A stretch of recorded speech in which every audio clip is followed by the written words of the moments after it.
As the old year ends and a new one begins, what are some of your traditions?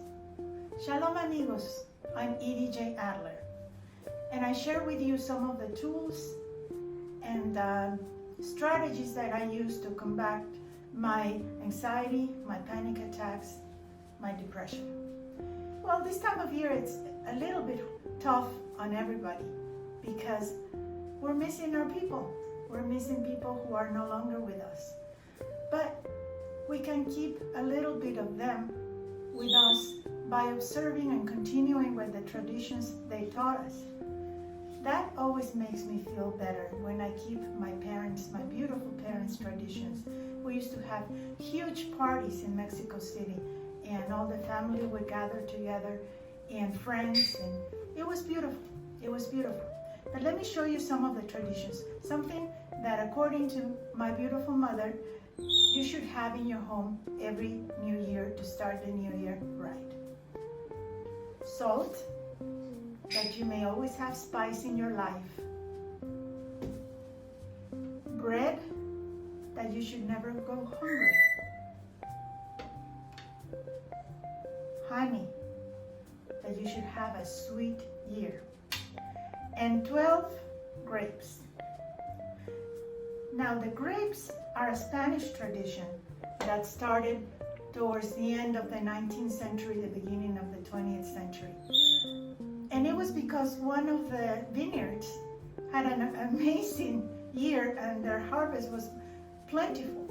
So they wanted to sell all their grapes. So they started this tradition, which started in France, and it came quickly to Spain. And it's one grape for each month. And you're supposed to eat these grapes as you hear the clock, the 12 strikes of the clock. And as you eat each grape, don't eat it so quickly that you choke yourself, you make a wish. And God willing, the wish will come true. You can wish for health, prosperity, happiness, the end of wars, peace, whatever your heart desires. As you eat each grape for each month of the year, make a wish. And yes, it's a Spanish tradition that was brought to America, and most of Latin American countries observe this tradition.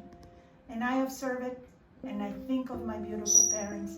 I think of my family, the ones that are physically with us but not present, and the ones who are in heaven.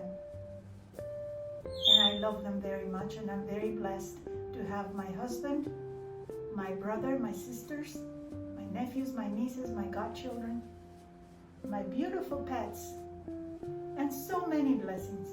So my health has been a little bit challenging the last couple of years, but I'm still blessed and grateful.